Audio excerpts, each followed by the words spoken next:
Well, I wish I could give you the tea, but mine's just a little bit tart, and that's why it's called Leah's Lemonade. Excited to have an OG in the game. Bill Bellamy, actor, comedian. What's good? Leah, I am really good. It's so good to see you. Got the little pretty lemonade background. Look at you, all cute. Got your little green on, matching the background. I see you, Lily. I'm Yeah, good, man. I'm trying to step, okay? Yeah, I'm excited. Like this is a really good time for me and my career. This has been a wonderful 20. I had a wonderful 2022 coming into 23.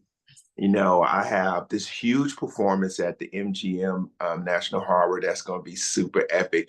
Because usually when I come, I'll do DC, then I'll do Maryland, and maybe do Virginia. But when you do this venue, everybody can come from. It's Everybody. right there. So Yep. all my cousins and my friends and all my play cousins, they could just come over the bridge. Some people gonna come from VA, some people coming from DC, some people coming from Maryland. They don't Okay. say Let me Maryland, find out you know a Maryland. little bit about the DMV. Because I love it. I've been coming in my whole career, and Yeah. it's such a wonderful combination of folks that are just they're like neighbors, Yeah. neighbors. So it's really cool, and the venue is super beautiful. Like, Yeah. oh my god, like sound system's crazy. They have a beautiful casino as well. So it's just a good night of entertainment. Yeah, yeah, absolutely. And one thing I think people know from the span of your career from the 90s is that, Bill Bellamy is going to deliver a good show. So, of course, when you come back, we're going to always show you love here in the DMV and excited Oh, to thank see you. you March 25th, MGM. So like you said, you've had an expansive career these last couple of years. You have so much going on. But one thing I wanted to ask you, I saw in an interview that you had said that you were the first to premiere on Def Comedy Jam.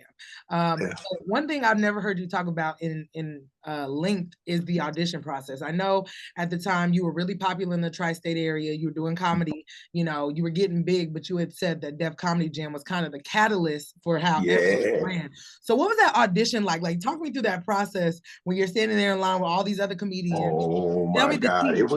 It was so crazy because it's like it means so much and you only have one shot to get it Mhm. right. Like you don't have a second. Right. This is like you gotta do your best set, you gotta do your best 6 to 8 minutes.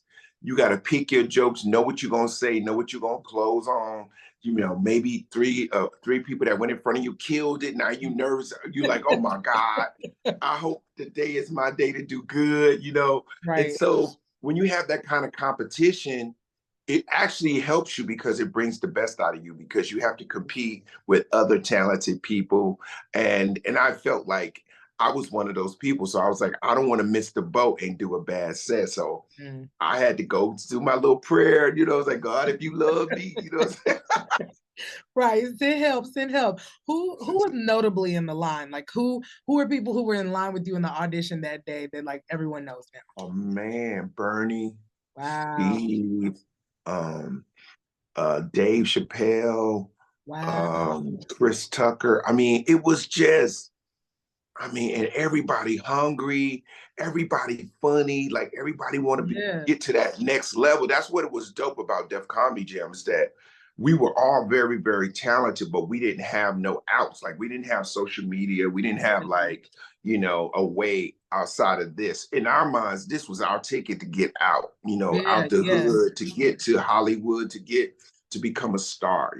Yeah. Yeah. How did you even hear about the audition? Was it just like the comedy circuit was talking or Oh, well, the comedy circuit was definitely talking, but Bob Sumner, who was the talent coordinator, was my manager and friend at the time, oh, and he wow. was like, "Big, we about to next Saturday. You got to come with it." You know what I'm saying? It wasn't like I could get over and just like, "Oh, put me on the show." Oh, hell Right. Right. no.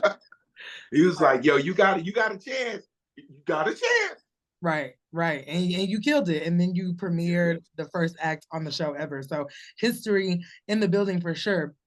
Yes. Speaking of some of those comedians you talked about, Bernie Mac, Dave Chappelle, and talking about the times, I've realized a lot of comedians feel differently about the sensitivity of the Yes. era we're in, especially with social media, right? Like there's more conversations. You might say something outrageous in a show, and the people in the room might talk about it, and then everybody goes home and be like, "Oh, that boy Bill Bellamy was funny." But now you say something on a comedy special, it get on the internet, and now you're canceled. So you come Oh, from that era of no cut cards, you jawing on people in the audience, you saying whatever you want to yes. say. So how do you balance now going on the road, knowing that there's this sensitivity within what you say now? It's really unfortunate that they're trying to push it back, like where we can't be as free, or really push the envelope. I mean, I still push the envelope, but I'm just more savvy about how I say stuff, or what I'm talking about, right? Right. Because like you said, like I feel like social media is the third audience, you know what I'm Yeah, saying? for And sure. and somebody could like just like cut your, they might not even see the whole thing. They'll take the Yep. little piece that they wanted to make their point, and you're like looking crazy, like you hate Yeah. all, like you hate all short people or something, like Right, or right, whatever. right, And you was right. just talking about, you could be talking about your auntie was short, but then they'll be like, oh, bam. And so now, you are under fire. But when I was coming up, HBO was sort of like the place where you could be irreverent. Right, They were right, making a name for themselves, and they were like, we want comedians that are interesting and that are provocative, right, long as it right. wasn't distasteful, you know what I mean? But Yeah, if you had something to say, or you had a point of view, it was a green light back then. So now, when you got like Dave Chappelle who pushes the envelope, you got yeah. Chris Rock who pushes the envelope, and they've been known to do that. Me and my boys was talking yesterday. We was like, I don't think All in the Family could be on TV right now. I don't Mm. know, like back in the day, Archie Bunker, he would have been canceled. Right, right. No, I mean, for sure, 100%. And I think, that toes the line. And that's why I say so many comedians disagree, because I saw Cat Williams in an interview say, you don't got to offend people to do good comedy. And so I That's think true. there's a line that you tote, but I feel like, comedians like you who came from the, I can say whatever the hell I want and there's no repercussions, probably struggle a bit when it comes to like this newer era. And it's like, how do I stay authentic to what people know me from, but Yeah. also save my ass and save my career, right? Yeah, like keep my job. Right, keep the checks. Right, exactly. Okay, so this is I, this is a little loaded, but do you think if the commentary Chris Rock made about Will Smith's wife happened in like the 90s, we would even be talking about this slap with we wouldn't even be having this conversation. It would just be funny, and people will be like, oh, it'll be stuff in the barbershop. yeah, People be like, oh, did you hear what my man? Oh, he buggy. Oh, right. that's how black people do. You know what I'm saying? We Yeah. ain't tripping like that. But Hmm. now that, like I said, once social media gets in there and they sort of, they could sway the bar a little bit. Is it Yeah. going to be received as, insensitive, Right. or is it going to be seem as brilliant comedy? And here's the thing that I wanted to say about it, because I was thinking about this, right? Hmm. No one, this is crazy, right?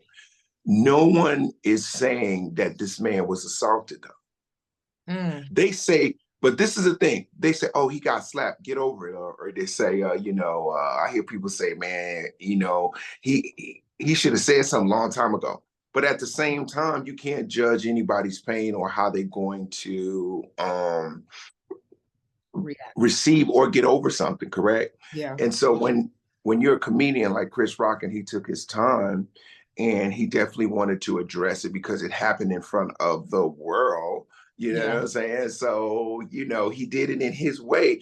It might not be right for everybody, but let him get a chance, to say something. Let him get a chance to express his feelings, because you could tell he was hurt by it. You know what I'm saying? It's not like it wasn't like a skit that happened to him. At least he didn't retaliate, like he didn't do anything crazy. Yeah. He just said, I'm gonna wait and do it in my comedy, which Mhm. is in his lane. So Right. shout out to Chris Rock for just, being bold enough to face, something that's very uncomfortable, and try to find some type of humanity in it. That's fair. That's fair. Yeah. And I Mhm. think, to your point, whether you agree or disagree about the comments, I think it's fair to say that people have the right to get over things that happen to them the way that they choose. That's fair. Cause I look at it like that. I ain't gonna hold you, but I I do know this all the time. people I'm the don't look at easily all the offended person angles. all the time. Yeah, but that's why I like that, one of the things I do like about social media, I mean, there are many things, but one of the things that's really good is it definitely promotes discussion because there's going to be Yeah. so many different ideas that people Yeah. be like, yeah. And what I do like about social media is people are very honest. If they hate you, you True. be like, you be reading your comments like, oh, who is that? Oh my Like, ooh, God. damn. Yeah, yeah, Yeah. they mad. They'll eat you up and then go on about their day. Yep. Yeah. Okay, so another thing I wanted to ask you, there's been a lot of conversation about Black actors and Black film and Black movie, more notably Nia Long saying, she didn't want to be called like a Black actress or she only, participated in Black movies. You've been a part of staple Black movies, Black cinema, cultural classics. And so what do you think about the term of being like categorized in those Black, Black films? Like Idris said, I don't want to be considered a Black actor, and people were like, sir, what? So what do you Well, think? because they don't know what you mean. You know what I mean? So I know exactly what they both mean. Yeah. See, when you are Black and you are in Hollywood, you Mm-hmm. want to be considered an actor because that means that they're not putting you in a box like you can only do this, you Yeah. only do that. See, Right. that's what they mean. But it's not saying like I'm not Black. No, Right. Right. because you Black and Yeah. you're gonna be Black. You're Always. gonna be Black. But Right. but the thing about it is like, we know we have a double standard in Hollywood where, we are trying to, you know, just get past that color, Yeah. barrier that we often have to deal with and say, Yeah. yes, I'm one of the best actors in Hollywood. No, Right. not I'm just the one of the best Black actors. No, I'm one of the best actors, period. Yeah, and I think people are a little remiss to believe that like Black actresses and actors do not get put in a box because again, I can do other things than do a Tyler Perry movie three different ways, or you know what I mean. I can go work for bigger establishments, and again, not that there's anything wrong with the Tyler Perry production, but I do get the notion. So I was Yeah, you interested. know what I'm saying. You get Yeah, it. yeah, I get it, but again, people always want to be again offended. So, um, Yeah. okay, now I gotta ask you this. Now there's an urban legend out there that says you created the phrase booty call.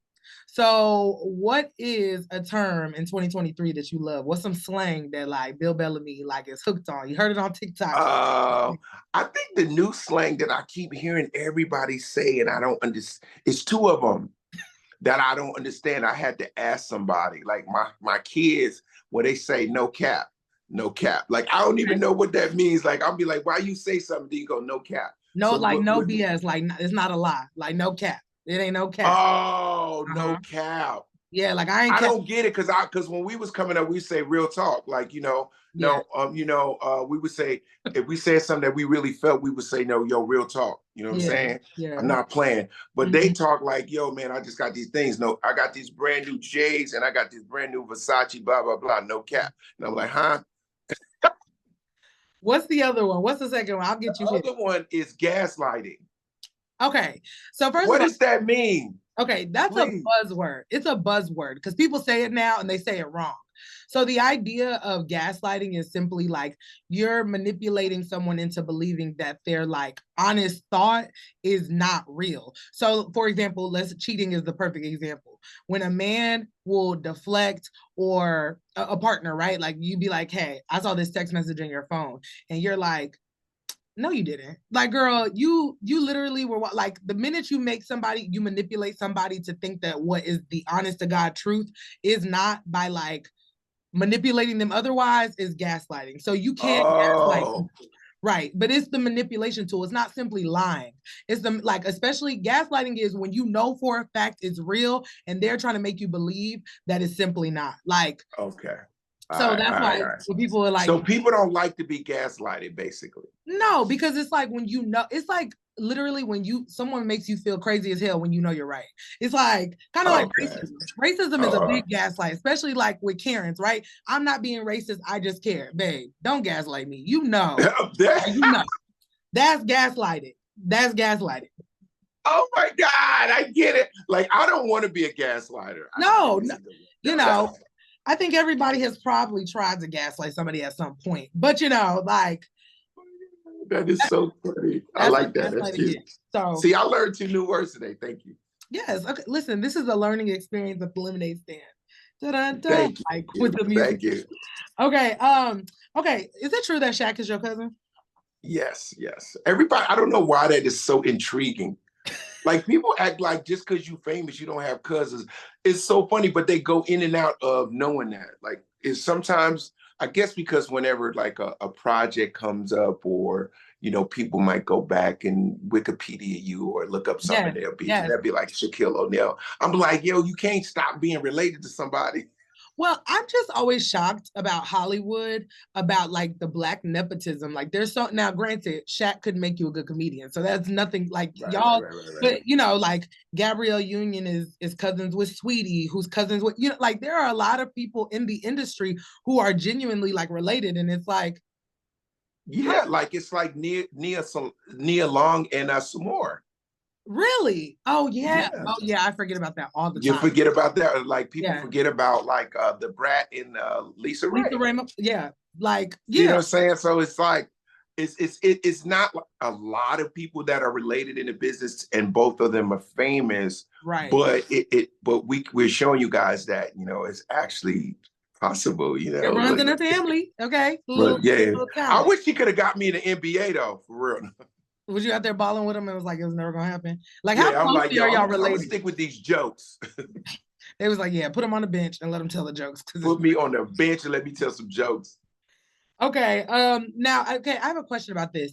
So, I saw you on your Instagram. You did a live where you talked about you wish that there was a platform for these like Instagram comedians to kind of like segue to TV. Like you said, back in the day, we were working to get on TV, getting sitcoms. Like there was kind of a end to the means, if you will.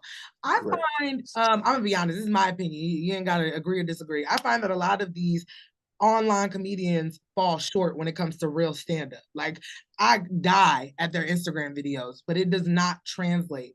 Do you think that there is a pipeline to stand up where it's like you just got to keep doing it to get good at it? Or do you think that because they come with these big brands, these companies want to work with them, they think they're going to fill seats? Because I find that every time I go see a social media comedian and stand up, I hate it.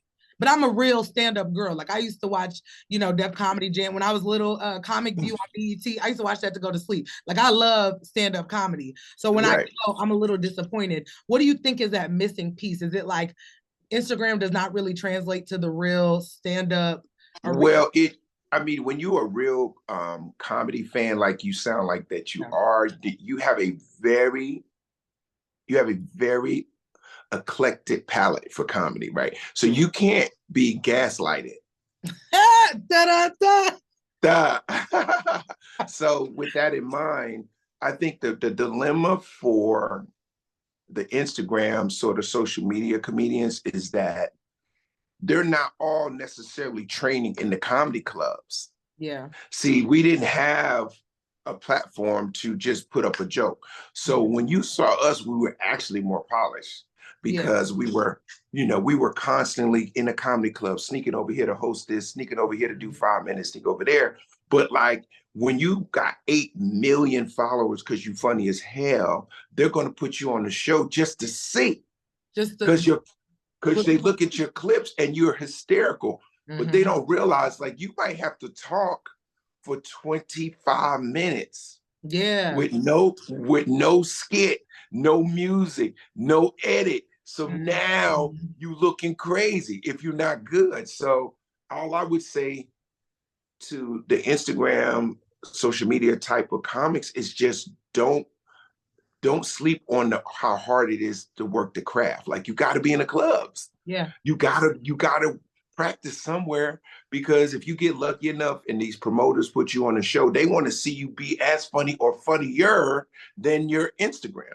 Yeah, and that's the thing, right? Because these people are making a skit or doing a joke or mimicking real life, which I think, stand up to an extent is talking about real life. Like if you're a natural comedian, talking about your life is a part of it. But again, a 1 minute reel versus a 30-minute set is two different things. And I find as a real comedy fan, there's a disconnect, however, some way. Yeah, So I agree. yeah, like I see it a lot. Like I would, because again, when you love somebody on social media, you want it to connect in real life. And as I'm sitting there, I'm just like, yeah, it ain't good. And Don't I'm say like, I'm one of those at a don't comedy say no show. names. Don't say no names. Oh, I'm Don't say not. no names. I'm not. But I am those at the comedy show like this. You be in there mad. You be in there Yeah, mad like this yeah, ain't right. yeah. Now some of them do translate well. There's some that I've seen are like stars. I'm like, yeah, you got it. Like this is yo lane, right? Some of them I'm like, baby, get back to TikTok. Get back to TikTok. Amen. Anyway, let me stop throwing shade. Okay, so real quick, I ain't gonna hold you all day. You have a new book coming out, Top Billing. Tell people what they can expect from that. And you always share a good story. So is there any Yeah. any little stories we can look? I got a lot of good stories in there that I think people are going to like. First and foremost, it's a memoir or a billmoir. Where we are really just going into my life cinematically, and we are going to laugh, we're going to learn, and we're going to be motivated because my life just so is so crazy. Like I didn't know I was going to become a star. I didn't know I was going to be a comedian. I didn't know I could be on MTV and Yeah, interview all these people. I didn't know I was going to be at the Grammys and the Video Music Awards with Tupac and Snoop and right. and we had the whole East Coast, West Coast. That was real. That East Coast, Yeah, West Coast thing got out of hand. I was at the Source Awards when they shot a real gun. Like it was so many moments that I was like, yo, is this real? Like, yeah, and so when I started working on the book, I was like, people not gonna believe me when I tell these stories about my life. They're gonna be like, how was Bill everywhere? you like the comedian Ray J. I feel like Ray J always in some. He He always always somewhere. that's you, the comedian Ray J. Like always Like in the mix of I'm something. always around it. I'm always, in the cut on something major and crazy. So you're gonna laugh a lot and you're gonna go through my life. Each chapter has a theme musically. So each chapter there's a Okay. song that is indicative of the vibe of that chapter, right? Okay. And so um when you read my book Top Billing, stories of laughter, life lessons, and triumph, it's like it's about like, imagine if my life was a movie, right? And each scene you're going to have a different feeling. That's what the book is like. It's like Mhm. my life is in a movie and you're like, Yeah. oh my God, first scene, Bill's growing up. Second scene, Bill is like finding his way, trying to figure out who he is. Third scene, I'm starting to bubble. Oh, what's Yeah. going on? Next thing you Yeah. know, I'm like, people Yeah. starting to say, yo, he's gonna be something, and it wasn't. People don't realize it takes so long to be an overnight sensation. Yeah. For sure. For You sure. know what I mean? I've been doing this almost 30 years. So you got to understand, like, it took me all this time to become Bill Bellamy that people know everywhere, like a long time. Yeah. Yeah. So I'm very blessed to now add author to my resume. I never thought I would write a book. I actually wrote a book. I'm like, oh my God. Like I'm like a kid. Right. Oh, I really did that. That's crazy. No, yeah, and I think that people who have been following your career are gonna love the book. I think also too, we all love a little behind the scenes tea. So I think that I know knowing you, I know we're gonna get all of that too. I'm gonna give y'all so much funny tea. It's so many stories that no one ever knew. Like that's the thing about the book too, because they're gonna be like, "Oh my God, I was in high school and I remember that." It's gonna be stuff in my book. You're gonna be like, "Yeah, Mm, I do remember that." I was like in the 12th. I was in eighth. No, I was in ninth grade, and I remember hearing on the radio, but you ain't have no way of seeing it. I'm yeah. telling you what happened because I was in there. Yeah, listen, I saw you tell a story about LL and Jamie, and I was like, who? So listen, I can't wait to get the book. Listen, so much coming for you this year. Super excited to see it. And of course, March 25th, you're going to be here in the DMV at the MGM Theater. Super excited to have you. Thank you so much for stopping by. And let everybody know where they can follow you, where they can get tickets, and any other things you got going on. First, I want you guys to follow me on all my platforms. You can follow me on Instagram, aka IG, at Bill Bellamy. Facebook is at Bill Bellamy VIP. You can also follow me on TikTok. Oh, I had to get on TikTok. I didn't know what to okay do, now. so I just jumped. My kids told me, "Daddy, you gotta get on TikTok." So I'm on, Got you. and then follow. Also, my book is for pre-order right now. You can go to Amazon right now if you want to, and you can pre-order the book and they'll bring it to your house. Mm. And then April 21st, new movie coming out called Back to the Strip. So I'll see everybody at the MGM National Harbor. It's gonna be lit. I'm bringing my own comedians and my DJ. We're gonna make it a party. So I'll see you there, DMV. It's a turn up. Well, Bill, thank you so much for joining me. And Lemonade Stand, grab a cup, throw it back, and sip on all of that. Boom.